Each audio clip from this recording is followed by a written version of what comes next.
Hey, hey. Hi, everyone. Hi, everyone. And welcome to our first official episode of The Juice Vice Proudly.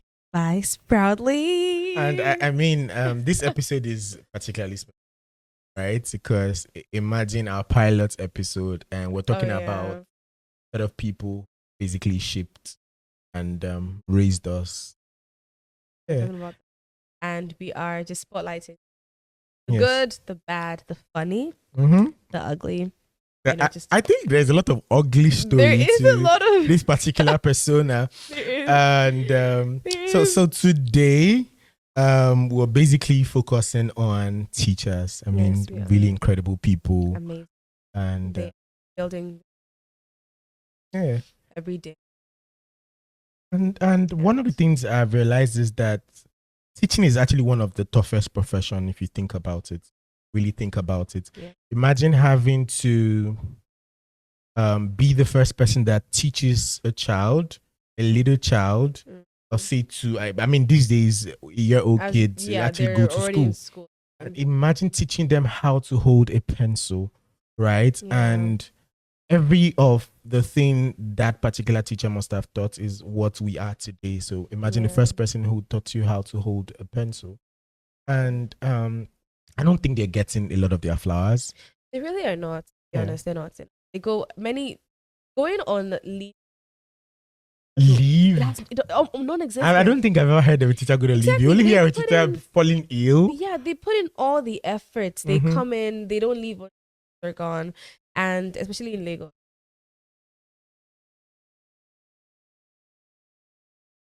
They put all that time, effort in, and the disrespect from the parents. I mean, see, you know why this particular topic is very funny. Yeah. Let me tell you something that you don't know. I started my career as a teacher. So when you were... What were you teaching? Wait, we'll get there. I need to know. We'll get there, right? Okay. I started my career as a teacher, and I promise you, see, all those things you listed, when you started listing them, I was just thinking, and more, and more. See, the disrespect. Teachers are one of the most disrespected people, even the profession. If you tell anybody I'm a teacher, they already look at you like they funny. They don't value you. Yeah. Right? I mean, and it's a very important profession. It is very important. I think the disrespect comes from like different things. From the fact that in Nigeria, especially, the profession is not... If you're looking to make money, being like a regular government teacher. So you need to have a sort of... And then just because everybody knows how underpaid they are, people don't even see them in that, like, the light of spending a lot. In Nigeria, if you're not making a lot.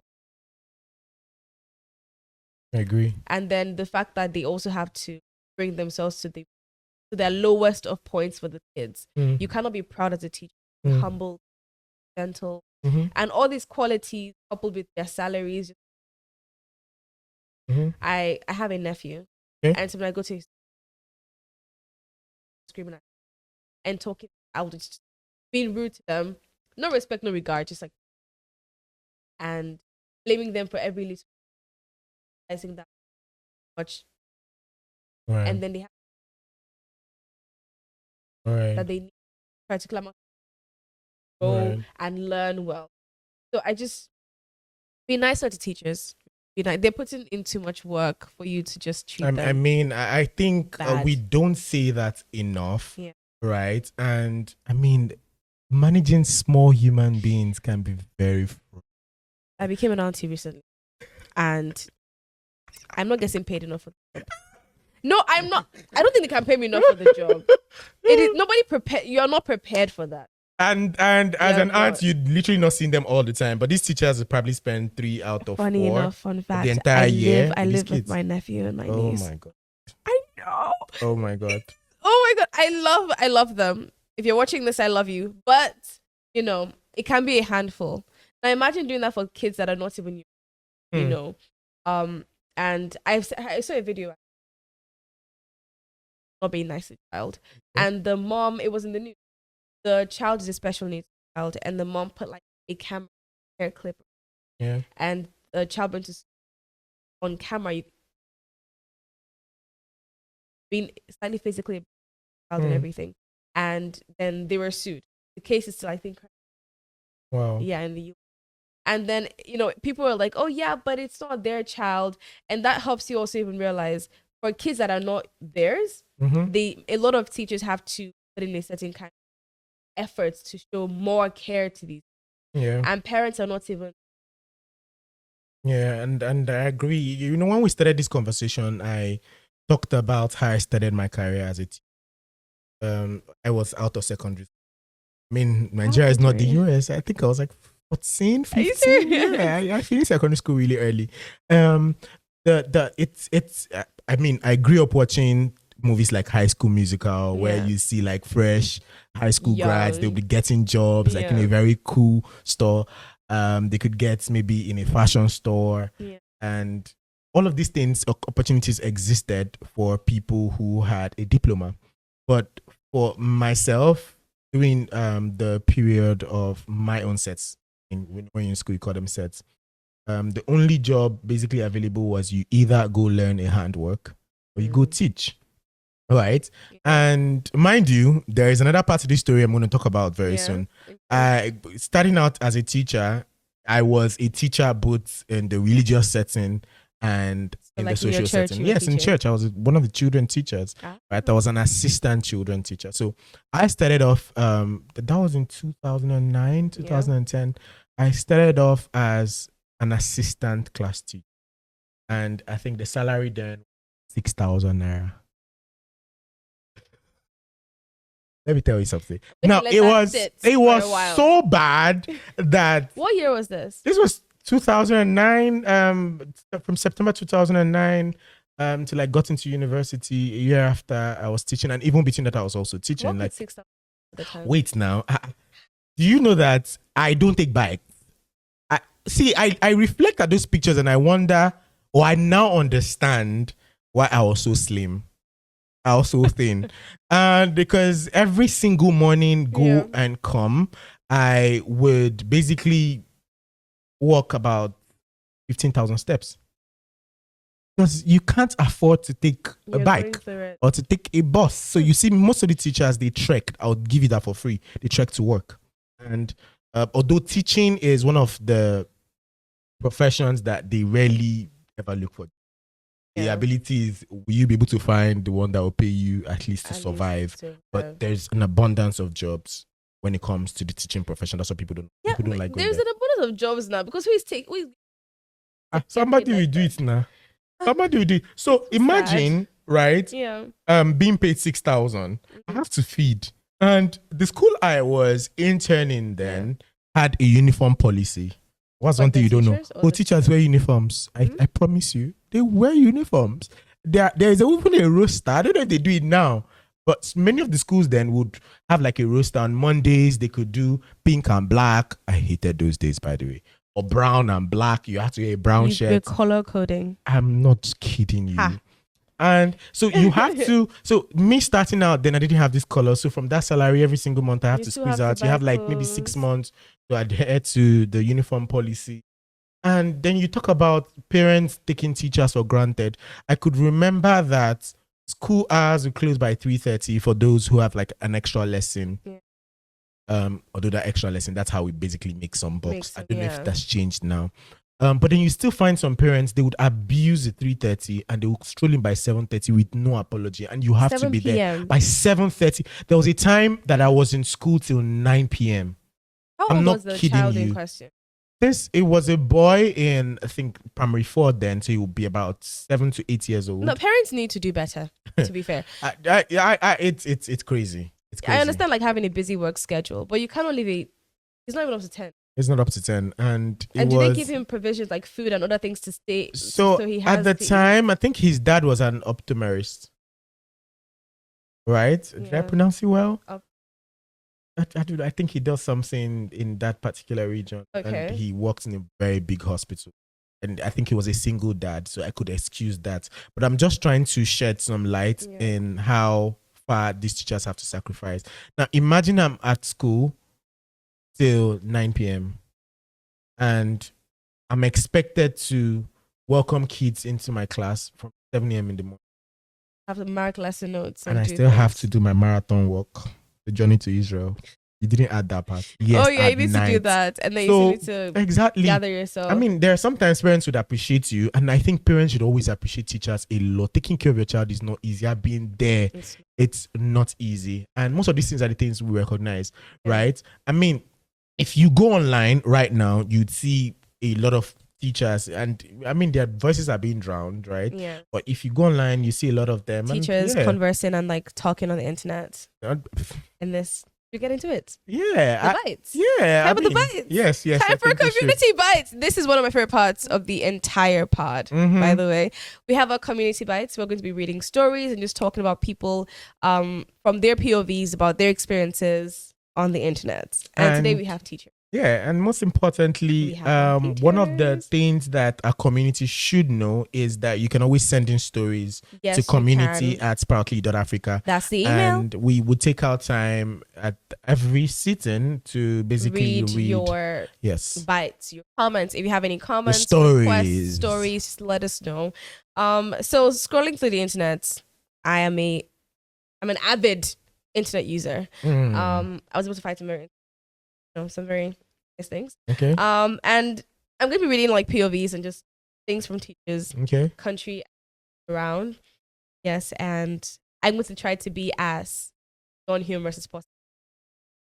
Okay. All right. You ready to get into it? I'm ready. Okay. Ready. Now we have a teacher that said, we don't have enough textbooks.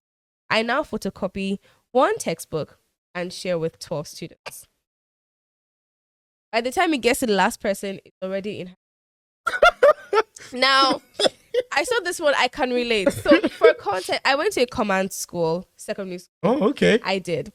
Were you a bother? No, I was a day student. Okay. Thank God. The horrors in the board. But for the day school, I was in history and some other subjects, and we would have the teacher the notes you have. And of course, it was at a point where everybody was trying to act very new. So a lot of teachers no longer write on the board. They're like, we'll give you my notes. Okay. And as a student, wait, I don't understand. The teachers would give you their own notes. Like they had their lesson notes. Like lesson notes. So they give like the course reps, like photo, that kind of there. Some would write on the board, but it was not Is done. that allowed? Yeah, they had like versions they could share. Okay. And then you like photocopy right in your, because they would have periods where they go through your notes, make sure you actually. Now, for certain topics, you have that book, or if the teacher has a textbook there and they want to share it around, but the textbook is not being shared. Well, aren't textbooks like compulsory? Like, because when I was in school, teachers they will send you out if you don't have the textbook. So this must be a very nice teacher. But then there's some topics topics that you just are not. So they have that down, and then they give like the course rep to copy and like share around. And if you don't want to even if you don't want to photocopy it, you just borrow someone's paper. Now, if you are, uni was even worse because we're like over 300. Oh, okay. Okay. So by the time it gets to you, that's a lot. It is a lot. By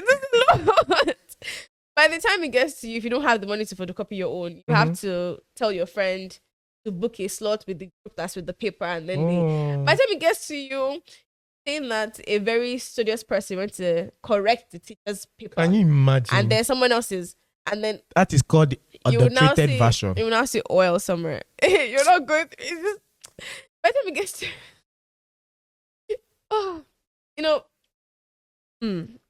So this particular teacher, right? There's even a picture to go. Oh, I wish everybody could see it. Yeah, we will be putting. If you're looking at this after this episode, we'll be putting it somewhere up here. You can see it on YouTube. Here, this is where the picture will be, and that is the image. That is the image that came with it.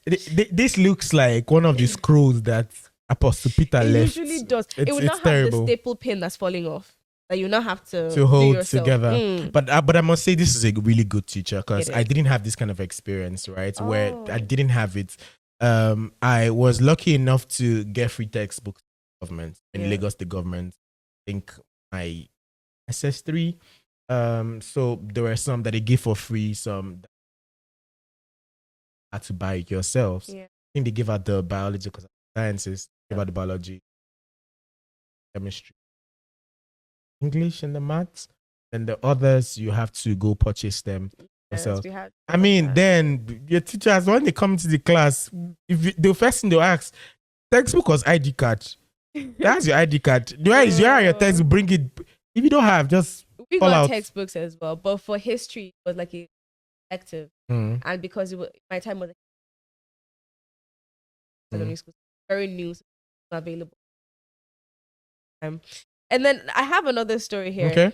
This one says, we have no whiteboard. I now write with. Wait. Is it black? Wait, hold on. I didn't. Hold on. We can you read that statement? We have no whiteboard. Okay, the board is white. Yeah, I want you to read it in the context because there's something I heard. We have no whiteboard mark. Okay. I now write with chalk. I think the word I was looking for, I now write, meaning that they used to have a marker board. Yeah.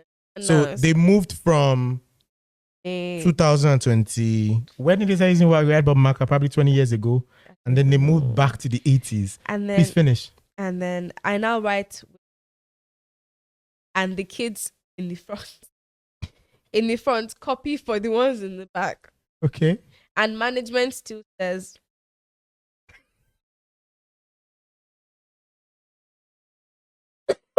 you can't.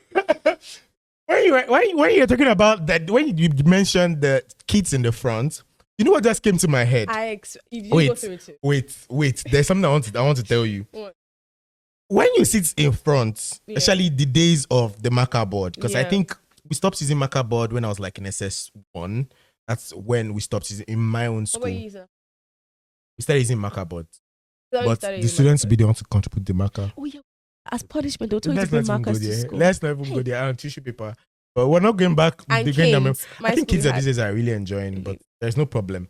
When you sit in front and teacher is writing or they are dusting, I want you to try to remember every time they close from school, there are some kids that are always looking whiter than others.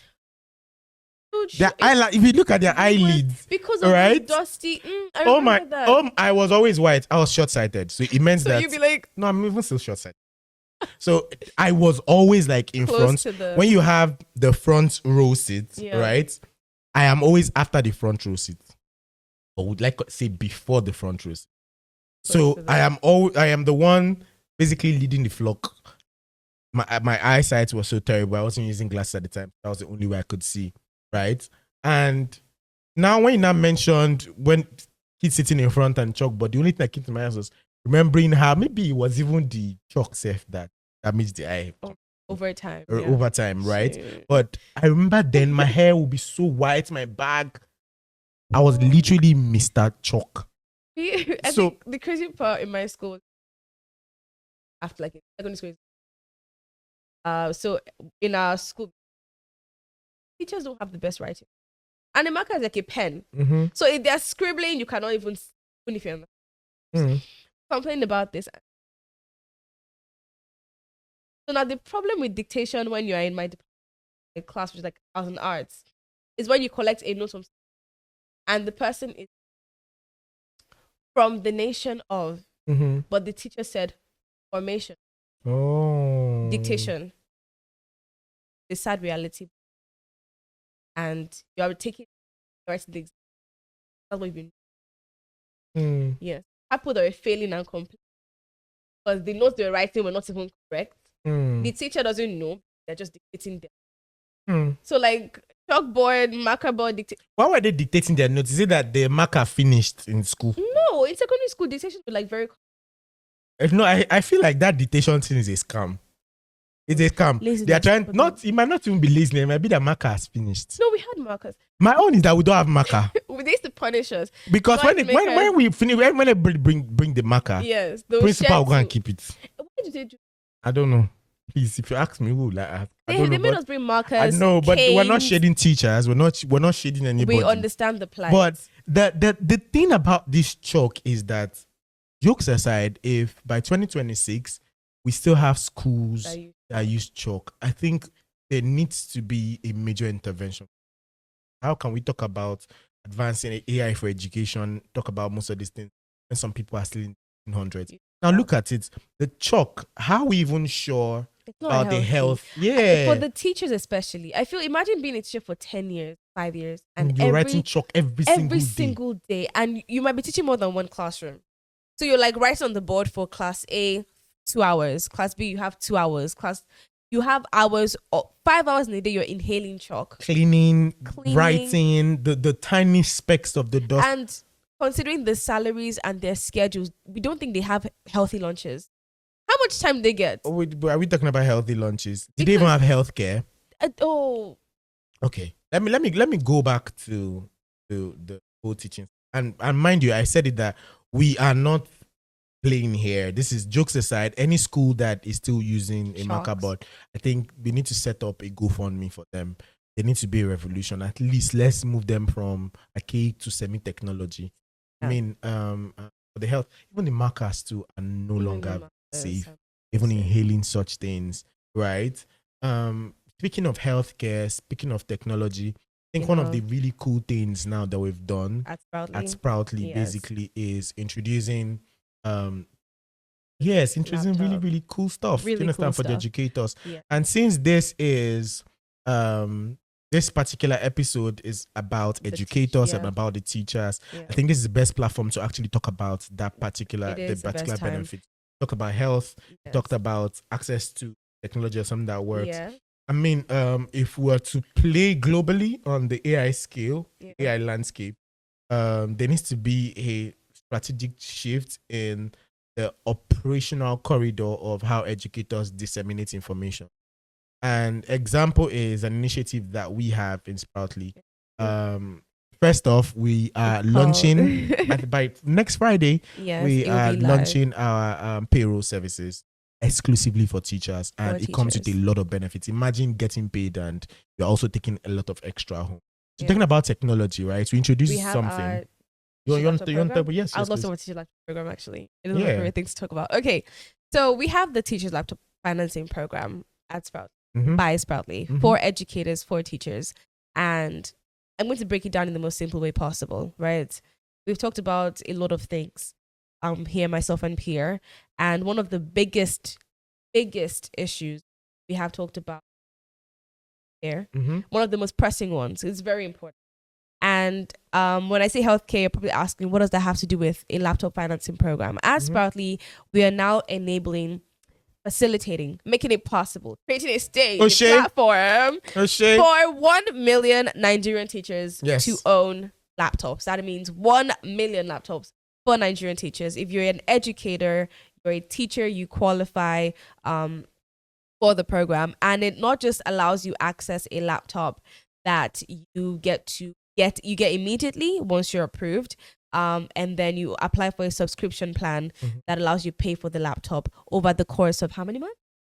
You have some teachers who can repay from 12 to up to 24 months, depending on the structure of your school. Again, I said subscription plan. Nobody's telling you, nobody's calling you to no.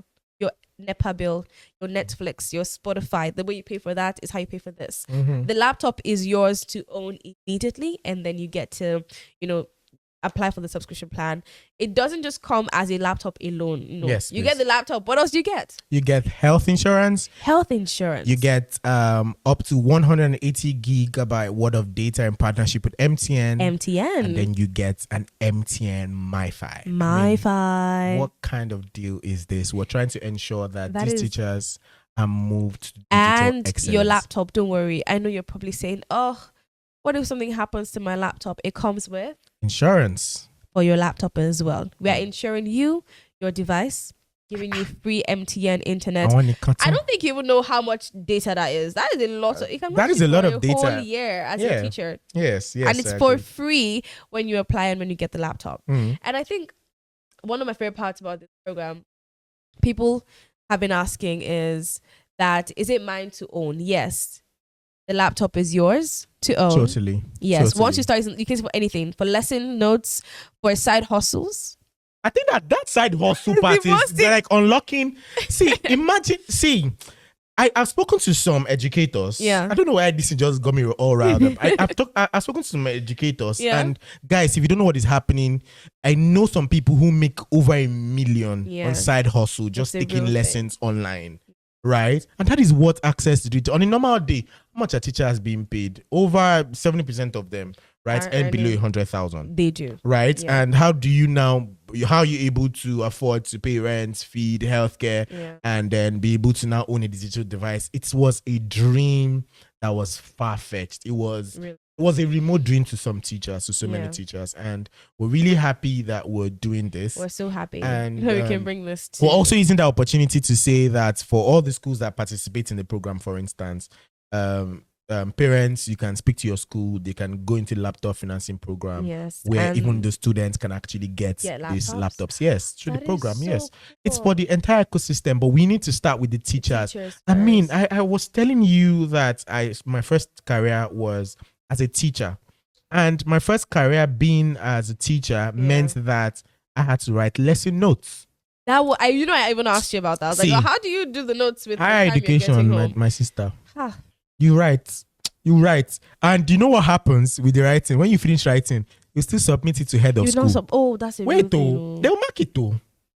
And correct, head of school will correct you. After they finish correcting, you go and start again. You start writing the whole thing. I mean, if you have a laptop, for instance, packed with Microsoft for Education, it's a system where the entire school is united via cloud, and the head teacher can stay the comfort of their home, make these corrections in real time, and then they will get to save them a lot of stress. I wonder how teachers don't get arthritis. I think we need to bring some of them on the show to actually really advanced the one. Health impacts, marking, writing all of these notes by hand. The education industry is still the only profession that doesn't use a digital. Like, think of any profession now. Do you understand? They do everything online, digitally. I think another thing we are offering these teachers is, in terms of the laptop program, is because people talk about how teachers are not getting paid. But everybody says it in a way that's like, oh, we should pay them enough. But then people fail to realize many schools are not exactly for profit. If you want to pay teachers more, you're charging the children more. And if you don't want them to charge the children by raising their school fees, you need to start making other accommodations and possible available, like our program, for teachers to get what they need without having to tax children and the families that are also trying to provide education for the kids. Do you get what I mean? But it's a double-edged sword, really. Yes. I mean, you whatever input you make is the output you. And with that, we're just going to move briefly to the Juice News Brief, where we tell you about stories happening around the world, shaping education systems. And why is this important? When we talk about education, you look at it is what shapes us, right? As humans, it is what makes us. And it gives me so much joy to basically bring this to the world, to tell them what are the cool things happening in the sector. If you cannot see, his toe just curled up a little bit. Actually really excited to let us know what this is. So this week we're going to be looking at three major stories. One is the Nigerian ICT support for colleges of education. The colleges of education. What did they do? What do colleges of education? Are you quizzing me on the podcast? I will tell you, actually. What did they do? They are the ones that train our teachers. Yes, exactly. Educators. So it's basically the teacher training school. If you did not know, now you know. Exactly. Just like having an engineering school or a law school. Actually like colleges of education that actually trains teachers on how to be better. So on the first, we have the federal government supporting 16 colleges of education with ICT equipment. So let's begin here. On June 3rd, that's just couple of days back, the Guardian Nigeria reported that the federal government, in partnership with the government of Japan, UNESCO, ICBA, and the African Union, handed over ICT equipment and instructional materials to 15 colleges of education across the country. How many colleges of education do we have? I don't know how to quiz you. We have a lot. Let's not disgrace ourselves. Yeah, I don't know. I think there are lots of them. There are lots of them. I think there's even a recent one here in Lagos. They converted now a university. Yes, I think Lagos State University. I know we have a lot. Yeah, we have a lot, and from a lot of people listening, they might think, "Oh, the baby step." Yes, baby steps. At least we're doing. 15 colleges. That's something. That's something. And I'm really happy because this basically joins with our entire vision of the 1 million laptop teachers program. Yeah. So we are also doing our own parts to support the government. And just what we can.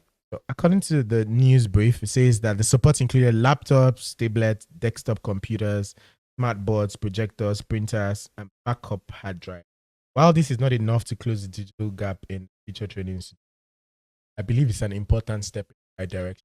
Very Nigeria, important. Nigeria, as a whole, we're very terrible when it comes to maintenance culture. I was about to ask. Exactly. So this are there protocols that were being being put in place to ensure that there's a lot of monitoring and evaluation, not even just maintenance.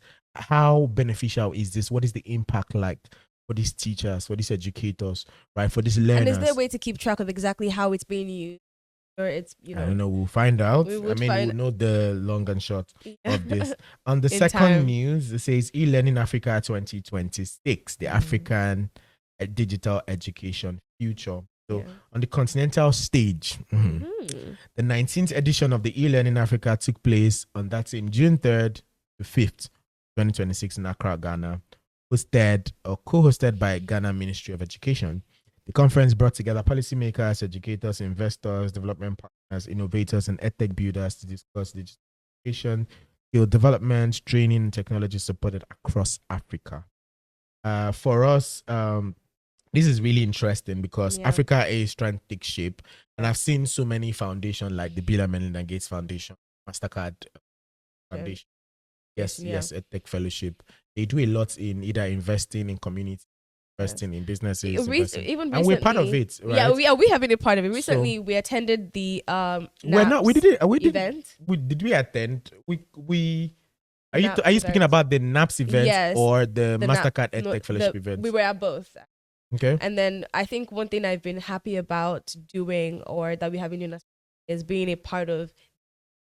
At the NAPS event, it was talking about digital innovation, how we can go further in the digitalization of education, learning, and then what our place is in this ecosystem. Yeah. And then if you look, we attended the master. Yeah, we were part of the cohorts. We actually last year, I think. Last year. Then it's so great to see how far we've come from then till now. We have launched many programs. These things actually work. Most of these people think that most of these conferences that happen and the participation, it works. It's actually right, but we just need much more investment, Benita. I'll tell you, see, Harvard University, the endowment of Harvard University is probably 5x of our entire Nigerian education project. It's ridiculous. Education should be one of the sectors that have the highest level of investments. So if we truly want to compete with other countries, even South Africa here, I was seeing something about that the education budget is about 16.2. I saw that 16.2. I was just about to say that. Right? And it's really impressive. Nigeria, we just 3.5, I think. We'll get there. And historically, 2025 budget was the highest.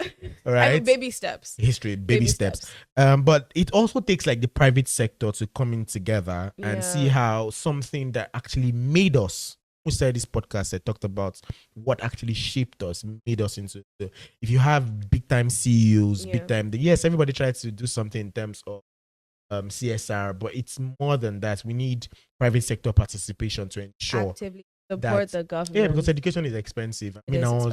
I heard that an exercise book that I used to buy for 10 naira, 15 naira, 20 naira, now 400 naira, 500. That's not even the fit. I was about to say there was 60 leaves. You see, 40 for 40 leaves, and I'm like, what is happening? A pen, really, really expensive. How are parents doing it? One pen is 100 naira, 120 now. I heard in some places like, it's 150. Seriously?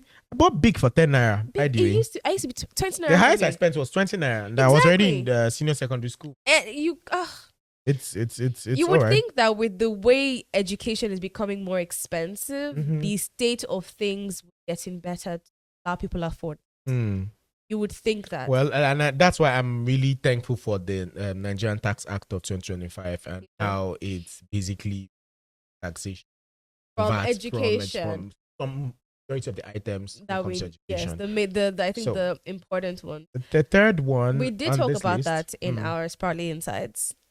Yes, we have Sproutly Insights. So if you go to our LinkedIn, you would see our Sproutly Insights. It's basically, and we do it so easy to understand, so pictorial, so beautiful. just giving you the latest gist about what's happening, and we discussed the new Nigerian tax laws and how it benefits you, parents, teacher, and child. Yes, and you can also head over to our blog at blog.sproutly.africa to read so many of the amazing things from her department. Oh yeah, I have been writing some really lovely stuff. Yes, and one of the things we didn't mention is that the Juice is proudly hosted by Sproutly Community. That's the community department of Sproutly Africa. So third on our Juice brief is Sweden to ban mobile phones. What would have warranted this decision? Sweden is one of the most advanced countries. I was going to ask. So let's find out. Yeah. So Sweden is one of the world's most digitally advanced countries, like I said, and it's preparing to ban mobile phone usage during school hours for the next academic year as part of its wider Back to Books app.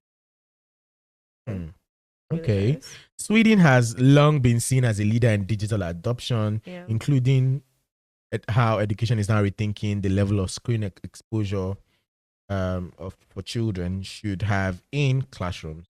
The policy is part of a broader shift that began around 2023, with the Swedish government prioritizing more reading time, less screen time, more traditional learning materials, especially for younger children. So there was a recent study even that was showing that right now, because of the, I would not say screen time, I'm not going to put that, but now the attention span for both children and adults way shorter than you, like a fraction. I think it has affected, and I think I can agree to that. Yeah. I used to be someone who would read a lot. For screen time, I mean, I bought Game of Thrones collection. I think Benita said before. I bought a full collection, and I've had these books for over 5 months. And as an adult, I struggle to also read, and it's because of the adverse effect of screen time. But the truth of the matter, Benita, is that with the way the world is, think about it. That's what I was going to say. Is it going to be relevant to stick to books? Or? That I feel like it's something we would have to enforce. You know, we have to ensure there's a balance, especially for you know, as adults, you can decide to make your own decision. And for us, even if you're addicted to school, do a lot of things when you work on your phone, you can get away with it. But for these young ones, to actually enforce as adults and so that there's a balance for them, and to make sure that they're not overdoing one thing against the other, and then just to make sure that they grow up into being adults. So even when we start to give them laptops in schools. No, I mean, see, one thing I like to say about it, especially when people start talking about AI and we're scared of AI, is the fact that technology is meant to help us adopt. Adopt changes, that's changing times, and also to adapt to the changing times. So it shouldn't be seen as a tool that replaces a lot of things. Yeah, right? It's supposed to support I mean, if something saves an educator time, that time I give you a pictorial illustration of what an image of what it feels like. Even talking about I'm stressed, right? To start writing lesson notes, and then you have a laptop that can do this, and the head teacher has to start making all the correction, and then you have to write it all over again. Technology can actually assist with that. Technology can help you mark scripts. Do you understand? But I still think that there's a lot of beauty in traditional nature of doing things. I mean, the smell of books when you open that new book. I'm an avid reader myself, so I'm just smiling. So so I think it's a step in the right direction. So if a country like Sweden that is very pro education, digital can do that, I think we should actually look into. And most of these countries don't just do things anyhow. There's a lot of research that would go into it. I think one thing I also like about, I don't like it, but then it's an advantage big times already. The fact that Nigeria is backwards, that means we get to see people make the same mistakes. I think the word is, because I'm a very patriotic Nigerian, I think the word is not Nigeria, is backward. Nigeria is just we're moving at a pace. At a very comfortable pace. Why is it comfortable? We are seeing the mistakes they're making. That way, now when we start to adopt these technologies into our school and education system, we're able to say that we still have a balance. That doesn't have us now doing what they're doing 10 years, 15 years. That is what is happening, because if we go to Dubai, I have a friend who went for an educational conference. When she came back, she said, what's the package? Yeah, so we just need my God, she said the things that she said that even she being there and the kind of education and exposure she had, she was lost. Still low. We have a way to go as Nigeria. We have a very, very long way to go. So while others are trying to let us do catch up, and let us catch up really fast. And you can catch up as an educator with Sproutly when you apply for the Sproutly Teachers Laptop Financing Program. Like I said before, Benita, you qualify. Benita, as an educator. You know I like you. You like to sell. Eh? No, I am not. It's not even selling. Mm-hmm. It is for their own good. It's it's the. Do you know what we do at Sproutly? Hi. I am the communications person at Sproutly, and I don't think Pierre gives enough credit to it. But it is amazing. I have people around me that I have told about the laptop program.